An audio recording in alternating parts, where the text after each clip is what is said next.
"Don't move," she whispered, pressing the blood-soaked towel harder against the stranger's side, "because if you die on my kitchen floor, I'm going to be extremely angry." Clara Bennett had no idea the man bleeding beneath the yellow light of her tiny kitchen was Matteo De Luca, the most feared Mafia boss on the East Coast, but Matteo knew exactly what kind of woman was kneeling beside him. She was terrified, exhausted, and still trying to save his life.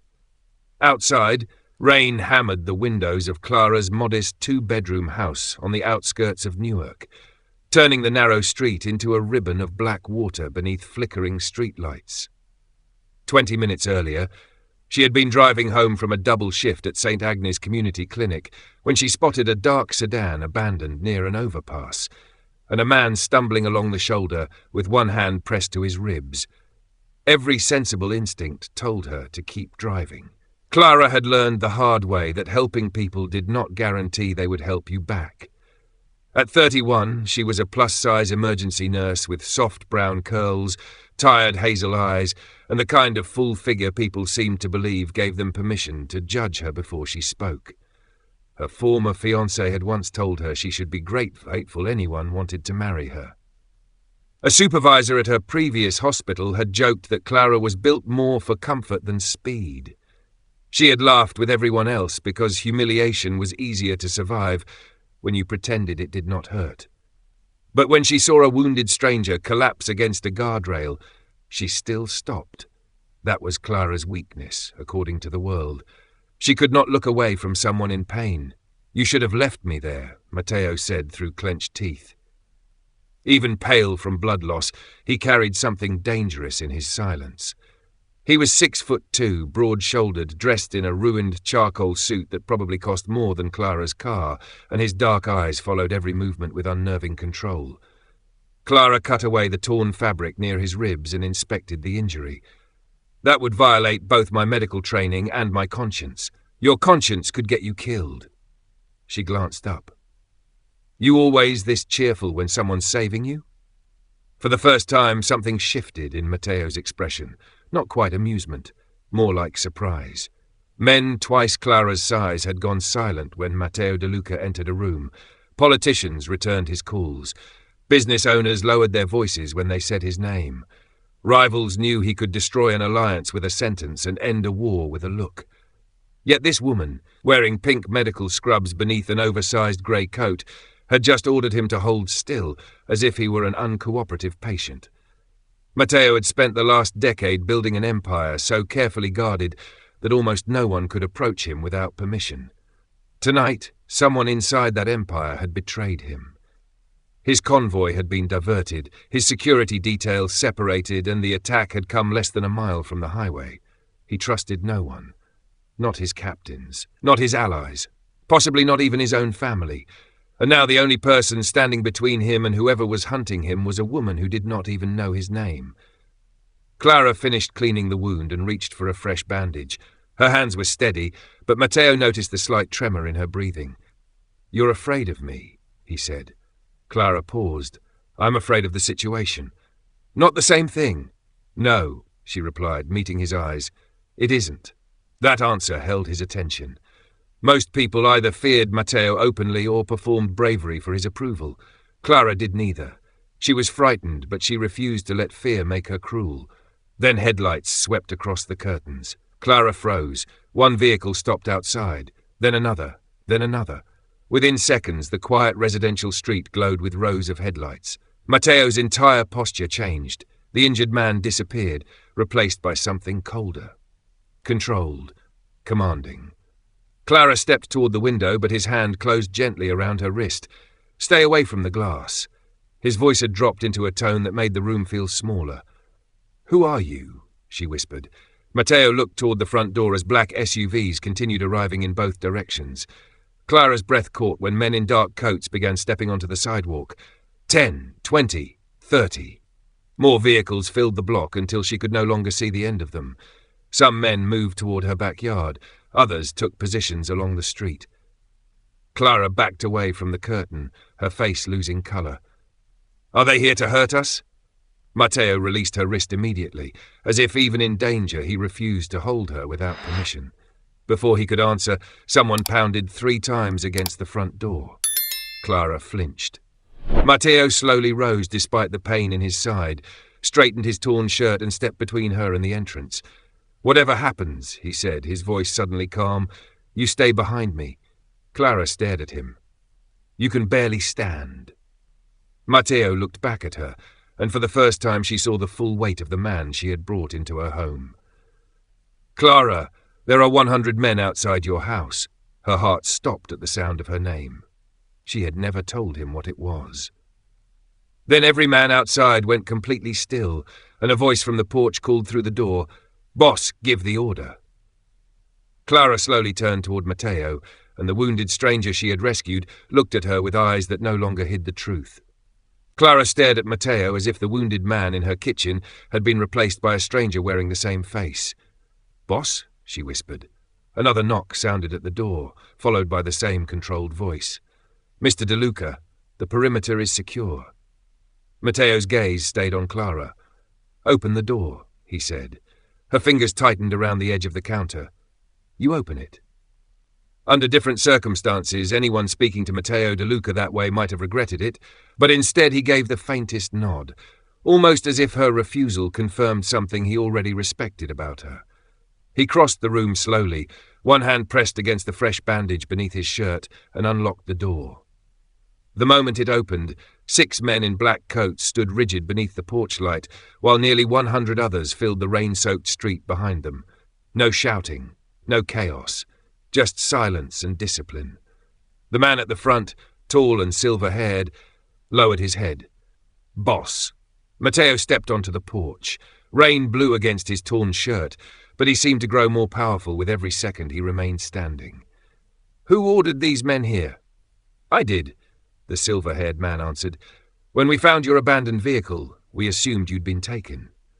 Matteo's eyes hardened. "And you thought surrounding a nurse's home with armed security was a reasonable way to thank the woman who kept me alive?" Clara heard several men shift uncomfortably. The silver-haired man glanced toward her. "We didn't know who lived here." "Now you do." Matteo's voice became dangerously quiet. "Her name is Clara Bennett. You will use it." The street fell even more silent. Clara stood several feet behind him, stunned less by the number of men than by the fact that he had noticed the disrespect before she had even spoken. Matteo pointed toward the SUVs. "Half the cars leave. Now, the rest move 2 blocks away. No one stands on her lawn. No one speaks to her neighbors. And if a single person photographs this house, I want the image deleted before sunrise." "Yes, boss." Within seconds, engines started. Men moved without argument. Clara watched an entire wall of power rearrange itself because Matteo had spoken 3 sentences. That was when she finally understood why his name had sounded familiar. Matteo DeLuca.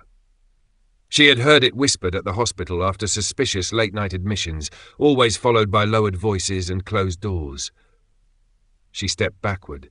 Matteo noticed immediately. "Clara, don't." Her voice shook now. "You knew I had no idea who you were." "Yes, and you let me bring you inside. You made that decision before I could stop you. I treated you in my kitchen while people were apparently searching half the city for you." Matteo turned fully toward her. "You saved an injured man. Nothing more." "Nothing more?" She gave a breathless laugh. "There are enough men outside to fill a football field." One of Matteo's guards almost smiled before Matteo looked at him, and the expression vanished instantly. Clara folded her arms not because she was angry anymore, but because she suddenly felt exposed. Her small house, her old couch, the stack of unpaid utility bills near the refrigerator, the thrift store coat hanging beside the door. Matteo belonged to a world of tailored suits, armored SUVs, and men who waited for permission to breathe. She had spent years being reminded that women like her were supposed to feel grateful simply for being noticed. Now a powerful man was standing in her cramped living room, looking at her as though none of those differences mattered. "Why did you know my name?" she asked. Matteo nodded toward the kitchen table. Her hospital badge lay beside the medical tape. Clara looked down and felt foolish. "Right. I didn't investigate you," he said. "Not yet." She stared at him. "That was supposed to make me feel better?" Something almost warm touched his eyes. "No." The silver-haired man stepped inside. "Boss, We need to move. Whoever hit the convoy may still be nearby." Matteo's expression changed instantly. "Did you find Luca?" His phone was recovered near the second vehicle. No sign of him. Matteo went still. Clara recognized that silence. She had seen it in emergency rooms when families heard the first sentence they never wanted to hear. "Someone betrayed you," she said quietly. The silver-haired man looked sharply at her. Matteo did not. "Yes." Clara glanced toward Matteo's discarded jacket on the kitchen chair. "Then maybe they didn't just attack you." She walked toward it. "Maybe they wanted you to survive long enough to lead them somewhere." Matteo's eyes narrowed. "What did you see?" Clara lifted the jacket carefully. When she had cut it away from his wound earlier, she had noticed something hard beneath the lining, but assumed it was part of the tailoring. Now, under the kitchen light, she felt the small rectangular shape again. This. She used medical scissors to open the inner seam. A black tracking device, barely larger than a quarter, dropped onto the table. Every man in the room froze. Matteo stared at it for one long second before turning toward the window. "Kill every exterior light." The house went dark. Clara's breath caught. Somewhere beyond the rain, tires screeched. Then came the distant growl of an engine accelerating toward their street. Matteo moved in front of Clara without hesitation, shielding her with his body despite the blood beginning to stain his bandage again. "Get her downstairs," the silver-haired man ordered. Matteo's voice cut through the darkness. "No, she stays with me." Clara looked up at him. "I'm not hiding while you reopen that wound." Even now, Matteo almost looked surprised by her. Then one of his men rushed in from the porch. "Boss, we found the vehicle tracking the signal." Matteo's face turned cold. "Who's inside?" The guard swallowed. "No one." He held up a phone recovered from the driver's seat. On its screen was a photograph taken less than 10 minutes earlier, Clara kneeling beside Matteo in her kitchen. Beneath it was a single message: "We know who saved him." And for the first time that night, Matteo De Luca looked afraid. Not for himself, but for her. Matteo took the phone from his guard and stared at the photograph until his jaw tightened. Clara could see herself on the screen, kneeling beside him less than 15 minutes earlier, completely unaware that someone had been watching through her own kitchen window. "Who took that?" she whispered. Matteo turned the phone face down. "Someone who wants me to believe you're in danger." "Believe?" Clara's fear sharpened into anger. "They photographed me inside my house." Matteo looked at her, and the coldness in his face softened only slightly.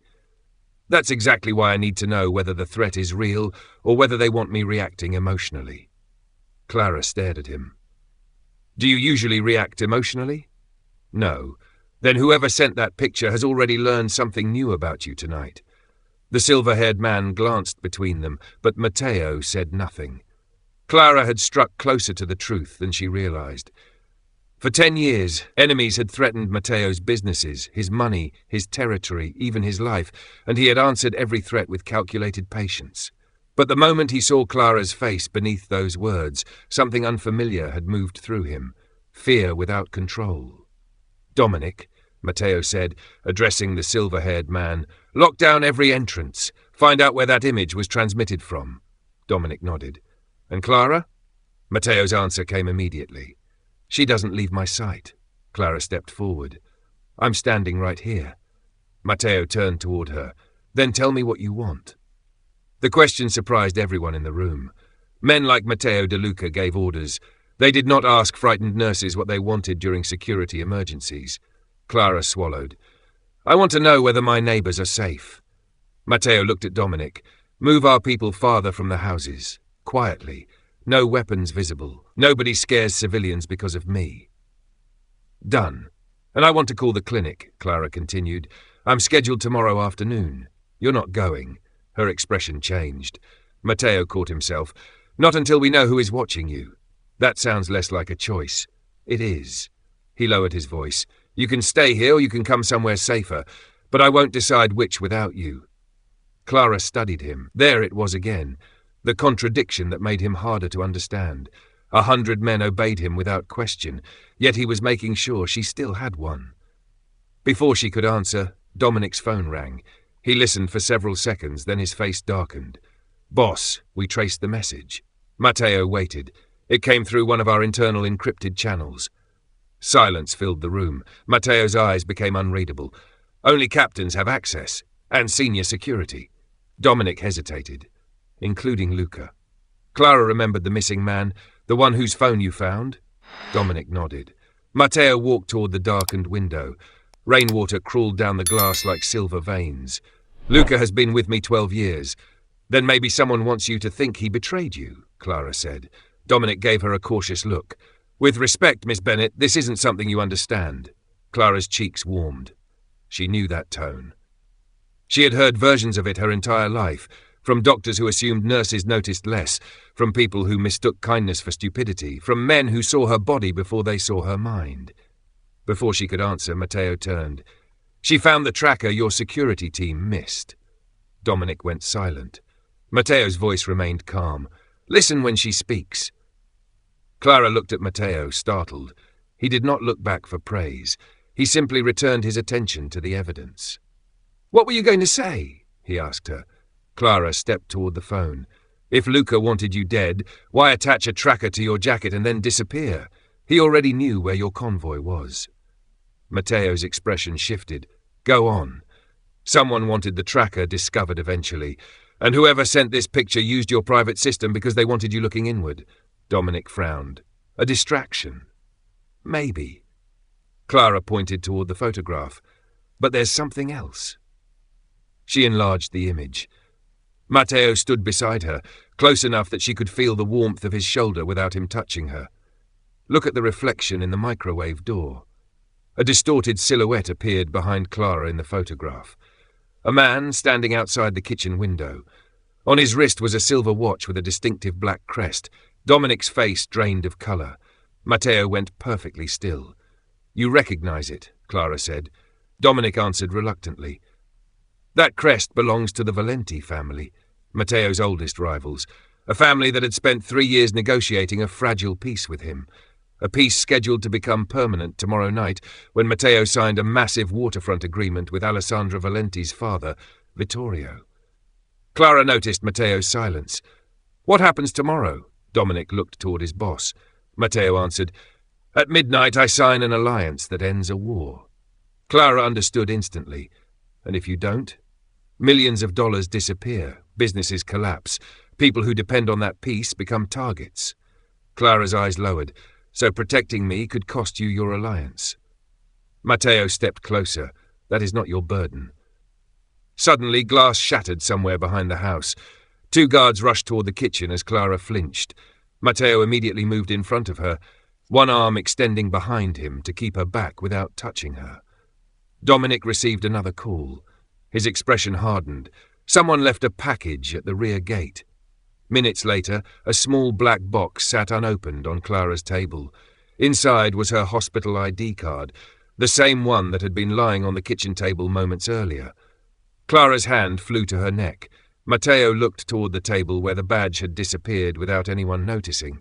Beneath it was a folded note. Dominic opened it and read silently. Say it, Matteo ordered. Dominic looked at Clara. Sign the alliance tomorrow night, Matteo, and the nurse walks away. Refuse, and everyone learns what she did for you. Clara felt the room tilt. Matteo took the note, but his eyes remained on her. Then Dominic's phone rang one final time. This time he put it on speaker. A distorted voice filled Clara's kitchen. Midnight tomorrow, De Luca. Choose your empire, or choose her. The call ended. Clara looked at Matteo, expecting calculation, hesitation, perhaps even regret. Instead, the Mafia boss calmly tore the threat in half. They made one mistake, he said. Dominic frowned. What mistake? Matteo stepped beside Clara rather than in front of her, his wounded shoulder nearly touching hers. They thought she was something I would trade. By 9 the next morning, Clara Bennett's little house no longer felt like hers. The rain had stopped, but black SUVs remained parked 2 blocks away. Men with earpieces watched every intersection, and Matteo De Luca stood at her kitchen counter in a fresh white shirt. Dominic had brought him, looking far too composed for a man who had nearly bled out there only hours earlier. Clara had slept less than 40 minutes. Matteo had not slept at all. You need those stitches checked, she said, setting a cup of coffee beside him. Matteo looked at it. You remembered how I take it? Black, no sugar, You made a face when I offered creamer." His eyes lifted to hers, and for one quiet second the criminal empire outside disappeared. "People usually remember what I order because they're afraid to get it wrong." Clara folded her arms. "I remember because I pay attention." Something in Matteo's expression softened, but Dominic entered before either of them could say more. "We found Luca." Matteo immediately straightened. "Alive?" Dominic hesitated. "Barely. He was discovered in an abandoned warehouse 6 miles from the attack site." Clara saw Matteo's hand tighten around the coffee cup. "Bring him here." "Boss, that may not be wise. Neither was assuming he betrayed me." 20 minutes later, 2 security men helped Luca Moretti through Clara's back door. His face was bruised, one arm supported in a sling, but the moment he saw Matteo, relief crossed his features. "Thank God." Matteo remained cold. "Your credentials sent the threat." Luca shook his head. "They took my phone, my access codes, everything." Dominic stepped forward. "Who?" Luca looked around the room as though the walls themselves might be listening. "I never saw his face, but he knew our convoy route, the rotation schedule, even the waterfront signing." Matteo's eyes narrowed. "Only 6 people knew all 3. 5 now," Luca said quietly, "because one of them tried to kill me." Clara noticed Matteo's silence deepen. This betrayal was not coming from some distant rival. It was coming from someone close enough to sit at his table. Dominic placed a folder in front of Matteo. "We also checked the crest," Clara saw in the reflection. "The watch belongs to the Valenti family, but Vittorio Valenti reported that exact watch stolen 3 weeks ago." Clara frowned. "So someone wanted us to see it." Matteo looked at her. "Someone wanted me to blame the Valentis and destroy tomorrow night's agreement myself." "Which means the threat isn't about stopping the alliance," Clara said. "It's about making you start a war." Luca stared at her. "Who is she?" Matteo answered without looking away from Clara. "The reason I'm alive." Clara felt heat rise into her cheeks, but Dominic's phone buzzed before she could respond. He opened a security report and his expression changed instantly. "Boss." Matteo took the tablet. Clara watched his eyes move across the screen. "What?" she asked. He did not answer. "Matteo." That made him look at her. It was the first time she had used his first name without hesitation. He turned the tablet so she could see. Security footage from a gas station near the overpass showed Matteo's damaged sedan after the ambush. A man approached it minutes later and slipped something into Matteo's discarded jacket. When the image sharpened, Clara heard Dominic curse under his breath. Matteo said nothing. The man on the screen was Anthony De Luca, Matteo's uncle, his late father's younger brother, and one of only 6 men who knew every detail of the alliance. "Your family," Clara whispered. Matteo's face became unreadable. "He raised me after my father died." The words were quiet, almost stripped of emotion, which somehow made the hurt inside them more obvious. Luca lowered his head. "Anthony has been against the Valenti agreement from the beginning." Dominic added, "If the alliance collapses and Matteo is blamed, Anthony could force a council vote and take control." Clara looked at the threatening photograph again. Suddenly the pieces fit. "And me?" Matteo's jaw tightened. "You were leverage." "No." Clara stepped closer to the image. "I was evidence." Everyone looked at her. "Anthony needed proof that you had something personal to lose. He watched you stay here. He watched your men protect this house. He wanted your own people to see you choosing one woman over the alliance." Matteo stared at her. Clara continued, "He's not only trying to scare you. He's trying to make your captains think I made you weak." Silence. Then Matteo's phone rang. Anthony De Luca's name appeared on the screen. Matteo answered on speaker. "Nephew," Anthony said warmly as if nothing had happened. "I hear you had an unfortunate evening." Matteo's eyes turned glacial. "You have until tonight to tell me why." A pause. Then Anthony laughed softly. "Still pretending the nurse is innocent?" Clara froze. Matteo's gaze snapped toward her. Anthony continued, "Ask Clara Bennett where she was 8 years ago, Matteo. Ask her who she treated the night your brother died." Clara's face lost all colour. Matteo slowly lowered the phone. "Clara?" She stepped backward. 8 years of buried memory hit her at once. A young man brought into an emergency department under another name, frantic men outside the trauma room, blood everywhere, a silver De Luca ring removed from his hand before surgery. "I didn't know," she whispered. Matteo's expression changed. "Know what?" Clara's eyes filled. Your brother was my patient. No one moved. I was 23.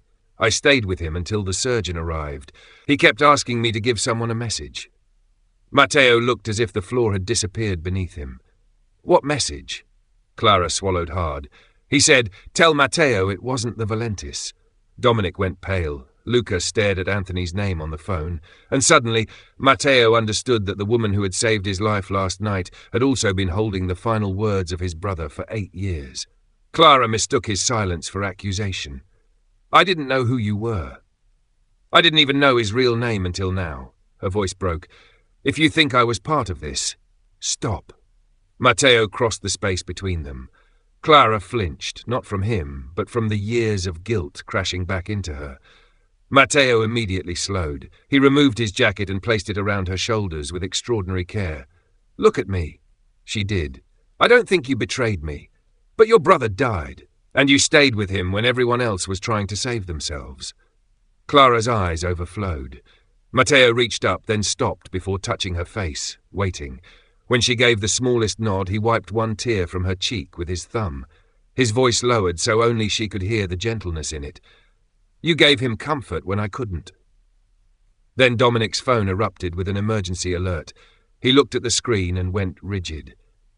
"Boss, Anthony called an emergency family council, tonight, 10 o'clock. Matteo turned. 2 hours before the Valenti signing. Dominic nodded.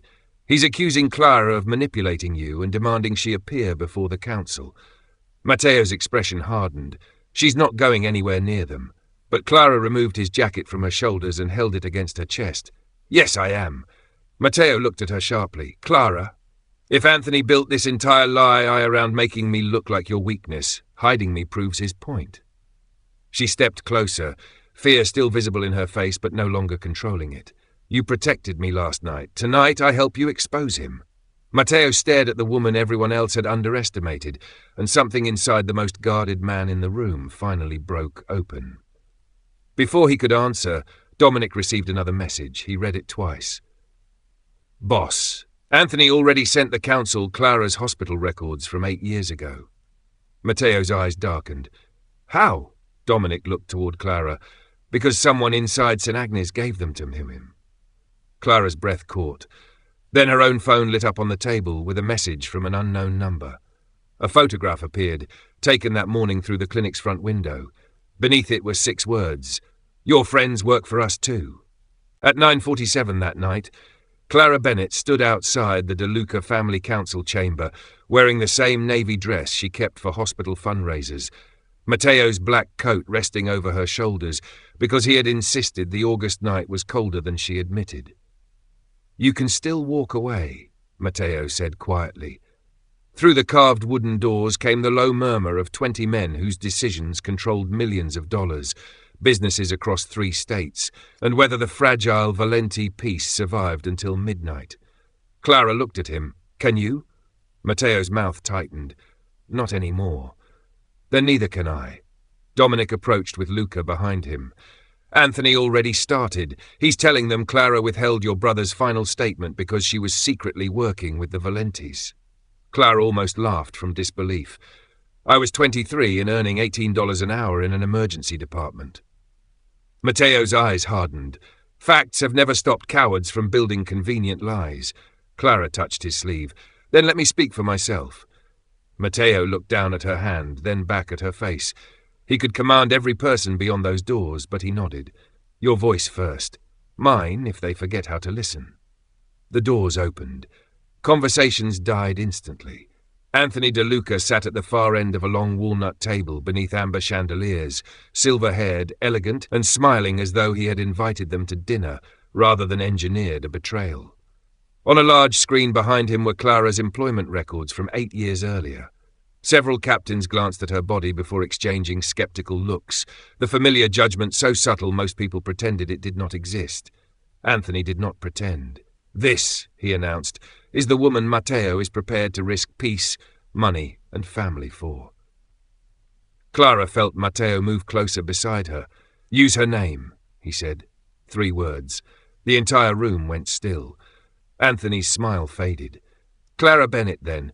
A nurse who somehow treated your brother before his death vanished from the story for 8 years and conveniently reappeared the same night you were attacked. I didn't reappear, Clara said. Every face turned toward her. Her heart hammered, but she continued. I stopped because I saw an injured man on the side of the road. I didn't know he was Matteo De Luca. I didn't know his brother had once been my patient. And I definitely didn't know someone planned to use both events to start a war. Anthony leaned back. A touching speech. Good, Clara replied, because now we can discuss evidence. Dominic placed a tablet on the table. Security footage showed Anthony near Matteo's damaged sedan. Murmurs spread through the chamber. Anthony barely reacted. A manipulated recording. That's what I thought you'd say, Clara answered. But Matteo glanced at her. This part had not been in their plan. Clara removed her phone from her purse. So before we came here, I called St. Agnes. Anthony's expression shifted for the first time. Hospital records are confidential. Exactly. Clara looked around the table. Someone accessed mine illegally, but hospital systems record every login. She tapped the screen and an audit report appeared. The employee who opened my file this morning was paid $15,000 3 days ago by a consulting company. Dominic changed the display. A company controlled by Anthony De Luca. Silence struck the room. Anthony stood. You expect this council to believe a frightened nurse uncovered what Matteo's own people could not. Matteo's voice was almost calm. She found the tracker your men planted. She recognized the false Valenti clue. She understood the purpose of your threat before my captains did. His gaze travelled around the table. The woman you call my weakness has been the clearest mind in every room she entered. Clara's breath caught. Anthony's face tightened. And that is exactly the problem. Since meeting her, you have forgotten what leadership requires. Matteo stepped forward. No, I remembered. Anthony laughed coldly. You would sacrifice this empire for her? Clara turned toward Matteo, suddenly afraid of his answer, not because she doubted him, but because she refused to become the excuse that destroyed everything he had built. Matteo, don't. He looked at her. You told me hiding you would prove his point. That doesn't mean you burn your life down for me. Something softened in his eyes. I'm not burning it down. I'm deciding what deserves to remain standing. Then the council room doors burst open.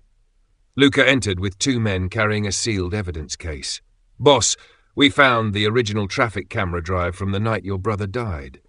Anthony's face drained. Luca connected it to the screen. Grainy footage appeared from 8 years earlier. Matteo's brother entering a vehicle outside St. Agnes. Seconds later, another man approached the driver's side. The image sharpened. Anthony. Clara covered her mouth. Matteo did not move. Then an audio file began playing, his brother's voice, recorded by the hospital intake system before surgery. Weak but unmistakable. Anthony set it up. Tell Matteo, not the Valentis. Anthony lunged toward the tablet, but 2 captains blocked him. The room erupted. Enough. Matteo's voice silenced everyone. He faced the uncle who had raised him, and the pain in his eyes lasted only a second before control returned. You let me hate an innocent family for 8 years. Anthony's composure shattered. I built you. I protected this family while your father made you soft. And you tried to make me become you. Matteo turned toward Dominic. Remove him. Alive. He answers for everything through the council. Clara saw the choice clearly. Matteo could have taken revenge in anger. Instead, he chose truth, restraint, and accountability. Anthony was escorted toward the doors, but before leaving, he stopped beside Clara. You think he can protect you forever? Clara met his stare. I think you spent your whole life believing fear was stronger than loyalty. Then she stepped closer to Matteo. You were wrong. Anthony was taken away. For one breath, it seemed finished. Then Dominic checked the clock. 11:36 p.m. Boss, the Valentis are already at the waterfront. If we don't sign by midnight, the agreement dies. Matteo reached for Clara's hand but stopped just before touching it. She looked at him, then placed her hand in his herself. Go save your peace. Matteo closed his fingers gently around hers. We save it. 20 minutes later, their convoy raced toward the waterfront, but halfway there, Luca's voice exploded over the radio. Boss, we have a problem. Anthony had one final order scheduled before his arrest. Matteo's eyes narrowed. What order? Static crackled. Then Luca answered, A team is already inside the signing hall. and they were told to make it look like the Valentis attacked first. Clara looked at the dashboard clock. 11:57 p.m. 3 minutes remained. At 11:58 p.m., Matteo De Luca's convoy stopped outside the waterfront signing hall, and before Dominic could open his door, Clara grabbed Matteo's sleeve. If Anthony's men want this to look like a Valenti attack, then everyone inside is waiting for someone to make the first mistake. Matteo looked at her, the harbour lights reflecting across his dark eyes. So we don't give them one. They entered together. The signing hall had gone unnaturally quiet. Vittorio Valenti stood near the long conference table with 6 of his men, while Matteo's captains occupied the opposite side of the room. Suspicion hung between them like a wire pulled too tight. Near the rear doors, 3 unfamiliar security guards slowly moved their hands toward their jackets. Clara noticed before anyone else. "Matteo," she whispered. He followed her gaze. One of the men suddenly shouted, "Valenti has a weapon!" Matteo did not reach for his own. Instead, he stepped directly into the center of the room and raised one hand. Nobody moves. His voice stopped both families. The disguised guard hesitated, his plan collapsing in an instant.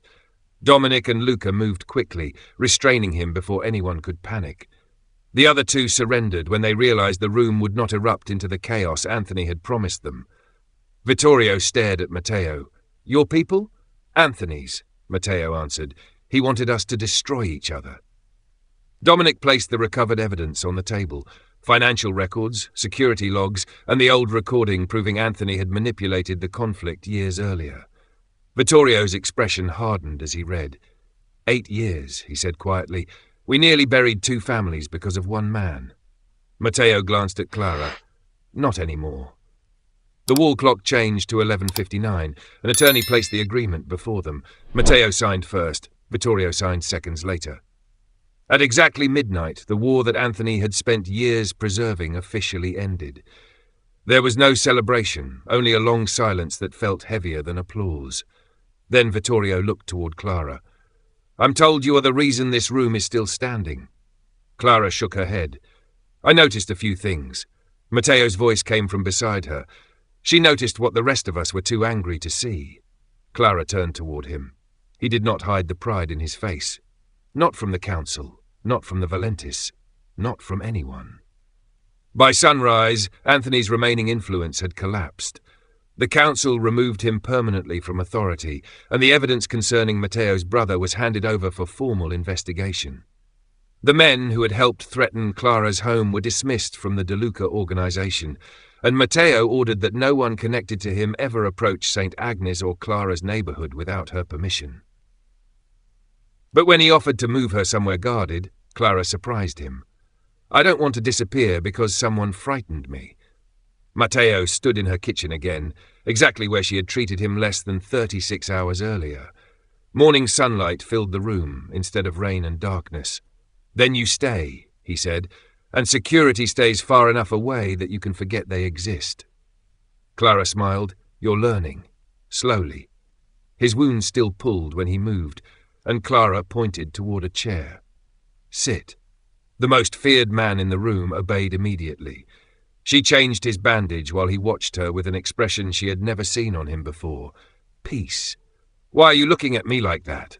she asked. Matteo's voice was quiet. "Because 8 years ago, you stayed beside my brother when he was afraid. 2 nights ago, you stopped for me when everyone else would have kept driving. And after everything they did to you, you still chose to help people." Clara lowered her eyes. "People haven't always been kind to me. I know.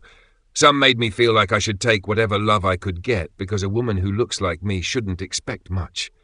Matteo's expression changed immediately. He stood, careful of his injury, and moved closer without crowding her. "Clara, look at me." She did. "You never needed to become smaller to deserve respect." Her eyes filled before she could stop them. Matteo lifted his hand but waited, just as he had before. Clara leaned into his palm herself. "You don't need me to rescue you," he continued.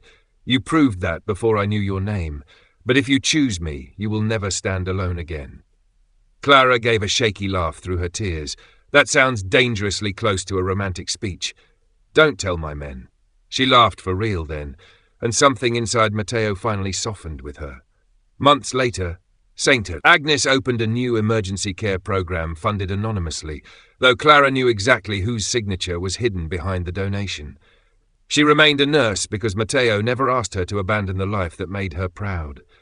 He remained powerful, feared by enemies, respected by allies, but the people closest to him noticed one impossible change.